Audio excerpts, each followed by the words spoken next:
नमस्कार, जय हिंद, वंदे मातरम। स्वागत है आप सभी का उत्तर प्रदेश के सबसे बड़े न्यूज चैनल में। तो चलिए दोस्तों, अब नजर डालते हैं उत्तर प्रदेश के मुख्य समाचारों के साथ साथ यूपी राज्य की आज की अहम और बड़ी खबरों पर। आज उत्तर प्रदेश के किसानों, गरीब परिवारों, मजदूर भाइयों, बेरोजगार युवाओं और माताओं बहनों के लिए एक बेहद बड़ी और राहत भरी खबर सामने आ रही है। यूपी के अंदर से भ्रष्टाचार, गरीबी, भुखमरी और बिजली पानी की समस्या को खत्म करने के लिए योगी सरकार एक बड़ा और महत्वपूर्ण कदम उठाने जा रही है। इस बार पीएम किसान सम्मान निधि की अगली किस्त कब जारी होगी, इसकी जानकारी भी आपको इसी वीडियो में मिलेगी। साथ ही उत्तर प्रदेश में आज से करीब 15 से 20 नए नियम लागू हो रहे हैं, जिनका असर सीधे आम जनता पर पड़ेगा। इसके अलावा पेट्रोल, डीजल, सोना और चांदी के ताजा रेट क्या हैं, इसकी अपडेट भी हम आपको देंगे। आज के मौसम समाचार पर भी विस्तार से चर्चा होगी। साथ ही यूपी की आज की सभी बड़ी घोषणाओं और अहम खबरों को भी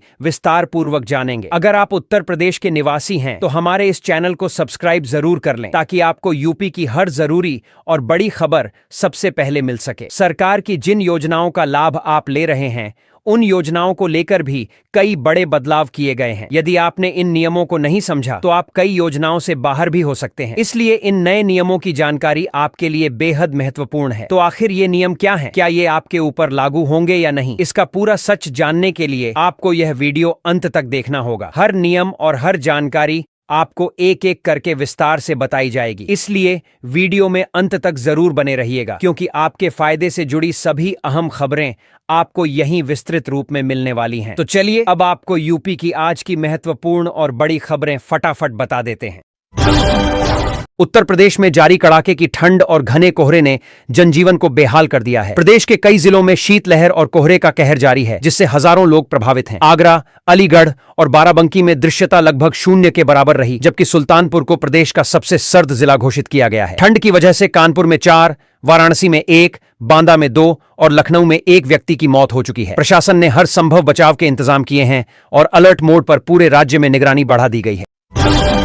रेलवे ने बढ़ती महंगाई के बीच 26 दिसंबर से टिकटों के किराए में वृद्धि करने का निर्णय लिया है। नए नियम के तहत 215 किलोमीटर से अधिक दूरी वाले सफर में प्रति किलोमीटर 1 से 2 पैसे अतिरिक्त किराया लगेगा। इसका असर यह होगा कि लखनऊ से मुंबई तक ट्रेन का किराया करीब 30 रुपए तक और दिल्ली तक 10 रुपए तक महंगा हो जाएगा। ये नई दरें लखनऊ से दिल्ली, मुंबई, जम्मू तवी और चंडीगढ़ जाने वाली ट्रेनों पर लागू होंगी।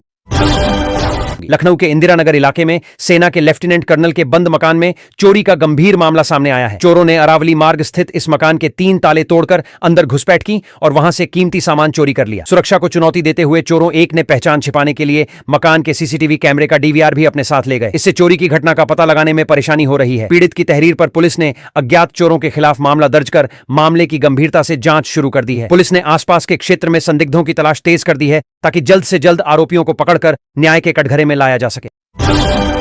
हापुड़ में आयोजित एक कार्यक्रम में आचार्य प्रमोद कृष्णम ने विपक्षी नेताओं राहुल गांधी और अखिलेश यादव पर तीखा हमला किया। उन्होंने कहा कि विपक्ष बिना कारण प्रधानमंत्री नरेंद्र मोदी के फैसलों का विरोध करता है और भारत को बांग्लादेश जैसा बनाने की कोशिश में लगा है। बिहार के हिजाब विवाद पर उन्होंने मुख्यमंत्री नीतीश कुमार का समर्थन करते हुए इसे राजनीतिक एजेंडा बताया, जिसे बढ़ावा देना उचित नहीं है।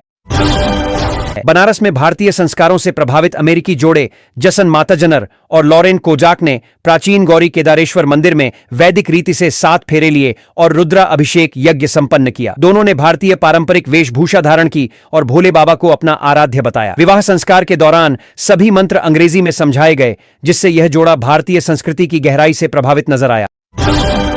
मुख्यमंत्री योगी आदित्यनाथ ने मतदाता सूची के विशेष गहन पुनरीक्षण अभियान में सुस्ती दिखाने वालों के लिए सख्त चेतावनी दी है। अभियान खत्म होने में अब केवल 4 दिन बचे हैं और उन्होंने मंत्रियों से लेकर बूथ स्तर तक के कार्यकर्ताओं को आगाह किया कि लापरवाही भारी पड़ेगी। योगी ने कहा कि कई सीटों पर जीत का अंतर केवल 4 से 5 हजार वोट का है, इसलिए सुस्ती से नुकसान तय है और अब कार्यकर्ताओं को पूरी सतर्कता के साथ काम करना होगा। आम आदमी पार्टी के राज्यसभा सांसद संजय सिंह ने रामपुर से वोट बचाओ संविधान बचाओ नाम से अपनी दूसरी पदयात्रा शुरू की है। यह पदयात्रा 21 दिसंबर से 26 दिसंबर तक चलेगी और मुरादाबाद होते हुए अमरोहा में समाप्त होगी। पदयात्रा शुरू करने से पहले उन्होंने रामपुर में महात्मा गांधी की समाधि पर श्रद्धांजलि दी और कहा कि नफरत की राजनीति से देश और दुनिया नहीं चल सकती। साथ ही सामाजिक सद्भाव और संविधान की रक्षा जरूरी है। लखनऊ में भाजपा की कार्यशाला के दौरान मुख्यमंत्री योगी आदित्यनाथ ने विशेष गहन पुनरीक्षण एसआईआर को लेकर सांसदों, विधायकों और पार्टी पदाधिकारियों को कड़े निर्देश दिए। उन्होंने कहा कि जहां मुस्लिम वोटर अधिक हैं, वहां हिंदू मतदाताओं को सक्रिय करने और बूथ बदलवाने पर विशेष ध्यान दिया जाए। भाजपा के राष्ट्रीय महासचिव तरुण चुग ने भी इस अभियान में लापरवाही बरतने वालों को आगामी चुनावों में नुकसान होने की चेतावनी दी, क्योंकि एसआईआर का प्रभाव लंबे समय तक रहता है। उत्तर प्रदेश की पंचायतों में इस समय लगभग 35 करोड़ रुपए बचे हुए हैं, जिन्हें जल्द से जल्द विकास कार्यों में खर्च करने का निर्देश जारी किया गया है। पंचम राज्य वित्त आयोग का कार्यकाल समाप्त होने वाला है, इसलिए आयुक्त पंचायती राज विभाग ने सभी जिलों के जिला पंचायत राज अधिकारियों डीपीआरओ को आदेश दिया है कि वे 31 मार्च तक बचे हुए फंड का उपयोग करते हुए विकास कार्य पूरी करें। टेंडर प्रक्रिया भी जारी है ताकि पैसा बिना किसी विलंब के सही तरह से खर्च हो सके। अप्रैल से छठे राज्य वित्त आयोग के तहत नए विकास कार्य शुरू होंगे, इसलिए 5वें वित्त आयोग की समीक्षा प्रक्रिया भी चल रही है।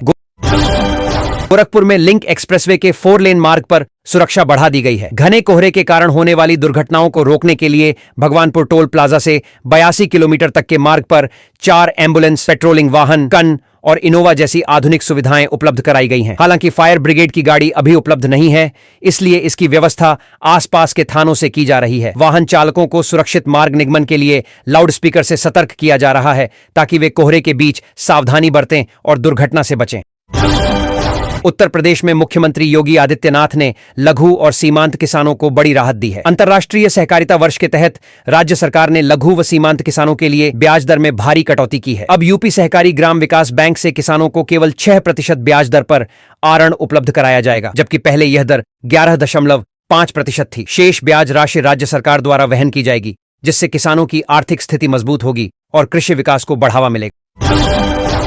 अलीगढ़ पुलिस ने हिस्ट्री शीटर खालिद हसन खान उर्फ पप्पू और उसके साथी रफत अली की करीब 3 करोड़ रुपए की संपत्ति कुर्क कर दी है। खालिद पर हत्या, डकैती, धोखाधड़ी समेत 26 आपराधिक मामले दर्ज हैं, जिनमें से कई मामले गंभीर प्रकृति के हैं। इस कार्रवाई में खालिद के 2 प्लॉट, उसकी पत्नी की होंडा अमेज कार और रफत अली के फ्लैट को जब्त किया गया है। यह कार्रवाई जिला प्रशासन की मंजूरी के बाद की गई, जिसका उद्देश्य अपराधियों की संपत्ति पर रोक लगाकर अपराध को कम करना है। पुलिस ने बताया कि इस तरह की सख्त कार्रवाई से इलाके में कानून व्यवस्था को बेहतर बनाने की दिशा में कदम उठाए जा रहे हैं।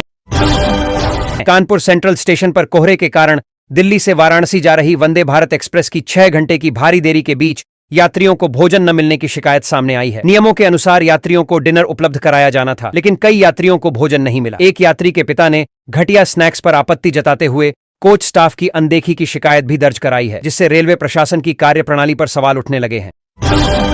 कानपुर में आजाद समाज पार्टी के राष्ट्रीय अध्यक्ष चंद्रशेखर ने चुनाव आयोग पर सवाल उठाए हैं। उन्होंने कहा कि एसआईआर स्पेशल इंफॉर्मेशन रिव्यू के जरिए पिछड़े वर्ग और दलितों के लगभग 4 करोड़ वोट काटे जा रहे हैं। पालपुर गांव में आयोजित भाईचारा बनाओ सम्मेलन में चंद्रशेखर ने सरकार पर आरोप लगाया कि वे कमजोर वर्गों के वोट काटकर सत्ता में बने रहना चाहते हैं। उन्होंने इस वर्ग के लोगों को मनोबल बढ़ाने और अपने अधिकारों के प्रति सजग रहने की सलाह दी।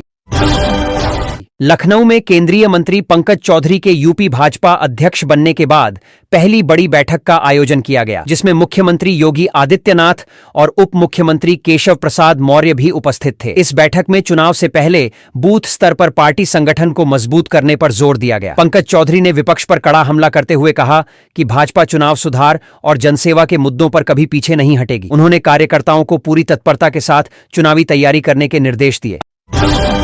अलीगढ़ के गंगीरी कस्बे में खाद्य सुरक्षा विभाग ने नकली देसी घी बनाने वाली एक फैक्ट्री का भंडाफोड़ किया है। छापेमारी में टीम ने 2 क्विंटल से अधिक मिलावटी घी, वनस्पति तेल, कर्नेल तेल, पाम ऑयल और अन्य रसायन बरामद किए हैं। जांच के लिए 8 नमूने भेजे गए हैं। फैक्ट्री के संचालक पिता पुत्र के खिलाफ मुकदमा दर्ज कर कार्रवाई शुरू कर दी गई। अयोध्या के बेसिक और जूनियर हाई स्कूलों में कड़ाके की ठंड के बावजूद करीब 50% छात्र स्वेटर और ड्रेस के बिना पढ़ाई करने को मजबूर हैं, क्योंकि शासन की ओर से भेजी गई धनराशि कई अभिभावकों के खातों तक नहीं पहुंच पाई है। ठंड की वजह से स्कूलों के समय में बदलाव किया गया, लेकिन इसके बावजूद छात्रों की उपस्थिति में लगातार गिरावट दर्ज की जा रही है, जिससे शिक्षा प्रभावित हो रही है। है। हरदोई जिले के शाबाद में सोशल मीडिया पर वायरल हुई एक युवती की वीडियो रील ने कानून व्यवस्था और ट्रैफिक नियमों की गंभीरता को चुनौती दे दी है। इस करीब 45 सेकंड के वीडियो में युवती कोतवाली के सामने भोजपुरी गाने पर थिरकती हुई दिखाई देती है। इसके बाद वह चलती हुई स्कॉर्पियो गाड़ी की बोनट पर बैठकर वीडियो शूट 1 करती है। इस खतरनाक और असुरक्षित तरीके से वीडियो बनाने के कारण न केवल ट्रैफिक नियमों का उल्लंघन हुआ है, बल्कि सड़क सुरक्षा को भी जोखिम में डाला गया है। स्थानीय प्रशासन ने इस मामले की जांच शुरू कर दी है। बांदा जिले के पैलानी थाना क्षेत्र के पिपरोदर गांव में बिजली विभाग की बिल वसूली टीम पर ग्रामीणों ने जानलेवा हमला कर दिया। टीम के ऊपर लाठी डंडे और ईंट पत्थरों से हमला किया गया, जिसका पूरा वीडियो सोशल मीडिया पर वायरल हो रहा है। यह घटना बिजली विभाग की सुरक्षा व्यवस्था और कानून व्यवस्था पर सवाल खड़ा करती है, जबकि प्रशासन ने मामले की जांच शुरू कर दी है।